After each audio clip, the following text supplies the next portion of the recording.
ऐका युगेंद्रनाथ, आज पवार साहेबांनी आपलं राजकारणात यायचं स्वागत केलेलं आहे, काय सांगाल? पहिले आपली पार्श्वभूमी सांगा. काय आता मी बारामतीमध्ये बऱ्याच वर्षापासून मी इथे येत आलोय. तुम्हाला सगळ्यांना माहिती आहे, तर विद्या प्रतिष्ठानमध्ये मी ट्रस्टी आहे.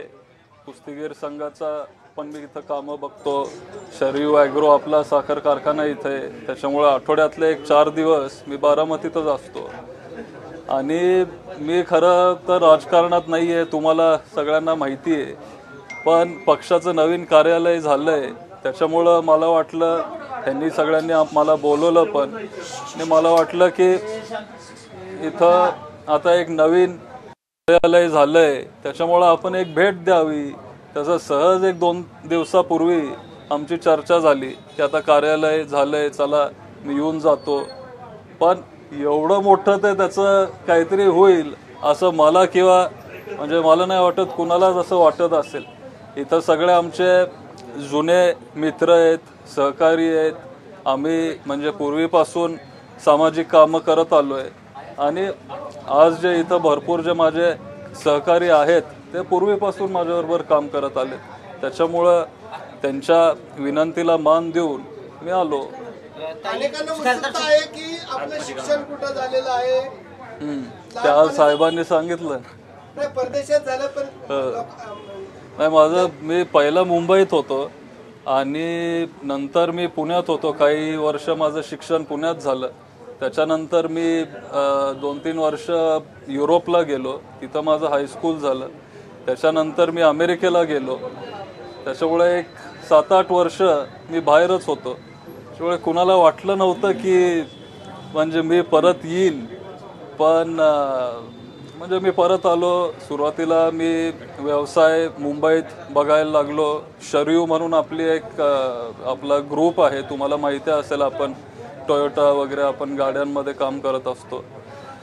आणि मग एक 4 वर्षापूर्वी साहेबांनी माझी निवड इथं विद्या प्रतिष्ठानला केली. आणि त्याच्यामुळं दर आठवड्याला आमची मीटिंग असते. त्या मीटिंगसाठी मी इथं येतो. खासदार सुप्रियाताई सुळे म्हणाले की योगेंद्र पवार यांनी बारामती लोकसभा मतदारसंघात माझा प्रचार केला तर आनंदच होईल. मलाही आनंद होईल. साहेबांना उत्सुकता वाटली की आपण बिझनेस करताय. आज पहिल्यांदाच ते राजकारणात कसे काय आले, मी त्यांचं स्वागत करतो असं देखील म्हणा. आपण काय सांगू? चांगली गोष्ट आहे. शेवटी बघा ते साहेब आहे, मी त्यांना खूप खूप रिस्पेक्ट करतो. आता तुम्ही सगळे पण मला खूप पूर्वीपासून ओळखता आणि त्यांच्याबद्दल म्हणजे मी काय बोलू शकत नाही. मी खूप छोटा आहे त्यांच्याबद्दल काय बोलायला. पण त्यांनी ते माझ्याबद्दल असं बोलले हे मला खूप चांगलं वाटलं. माझ्यामध्ये खूप ऊर्जा आली. आणि साहेबांसाठी म्हणजे ते म्हणतील तसं. लोकसभेच्या निवडणुका होऊ पाहत आहेत. युवकांचा वर्ग आपल्या बाजूने, उत्साह आहे युवकांचा देखील आपल्या बरोबर. आपण लोकसभेच्या मतदारसंघात दौरे करणार आहात. जर साहेबांनी सांगितलं तर करीन. मंत्री हसन मुश्रीफ म्हणाले की अजित पवारांना कुटुंबातून राजकारणात एकटं पाडले जाते. मंत्री हसन मुश्रीफ म्हणाले की अजित पवार यांना कुटुंबातून राजकारणात एकटं पाडले जाते. त्यांना विचारा ना, मला माहिती. एका बाजूला आपले भाऊ जय पवार, पार्थ पवार उद्यापासून दौरा, तर दुसऱ्या बाजूला आपण सुप्रियाताईंचा दौरा करणार. कसं पाहताय? सगळेच भाऊ प्रचार करताय, चांगली गोष्ट आहे. गेल्या आठवड्यात अजितदादांनी म्हटलं होतं कुटुंब कुठलंही किंवा कुटुंबाला एकटं पाडलं जाते. त्यानंतर तुम्ही आज राष्ट्रवादी. पण माझं ते मत नाही. म्हणजे मला नाही वाटत की म्हणजे कुटुंब फुटलंय किंवा त्यांना एकटं पाडलं गेलंय. म्हणजे आज माझे आई वडील असं मला नाही वाटत की त्यांना काही एकटं पाडलं गेलं असं माझं वैयक्तिक मत आहे. माझे कुटुंब एकच आहे. शेवटी हे कुटुंब वेगळं ठेवलं पाहिजे, राजकारण वेगळं ठेवलं पाहिजे.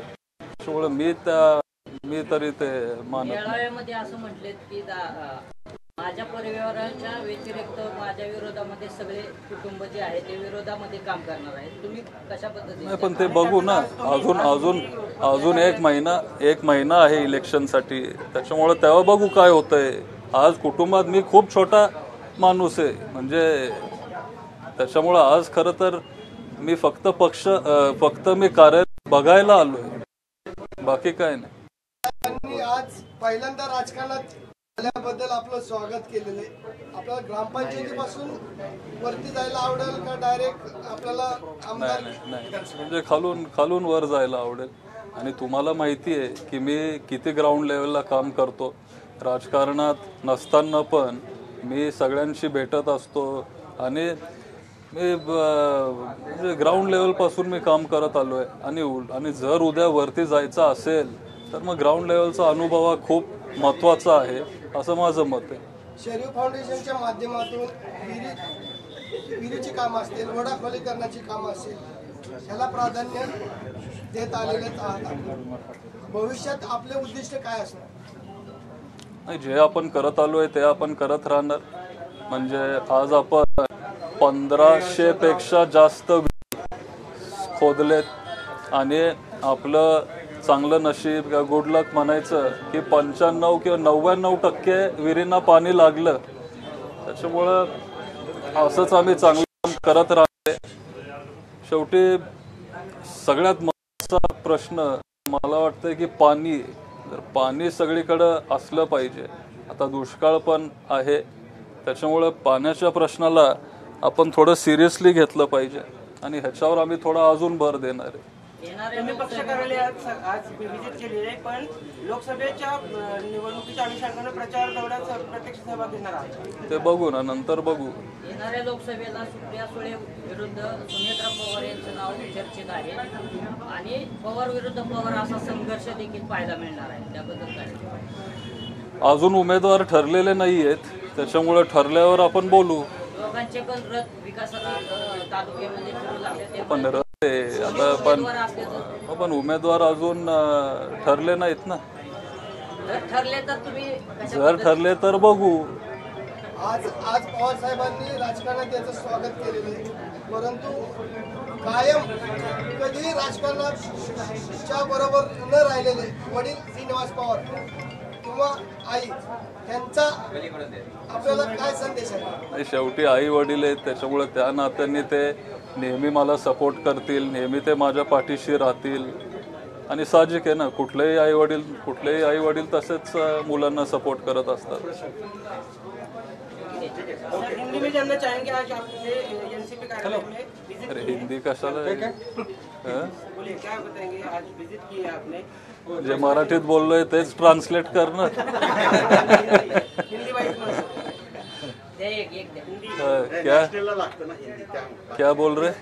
हिंदी में जानना चाहेंगे. माझं मुंबईचं हिंदी आहे रे. आज विजिट की है आपने शरद पवार की कार्यालय में, तो क्या कैसा लग रहा है? और लोग यही नहीं, मैं क्या है कि मैं बहुत सालों से इधर बारामती में काम कर रहा हूँ और अभी इधर नया पक्ष का कार्यालय हुआ है, इसीलिए ये ऑफिस को मैं अभी देखने के लिए आया हूँ.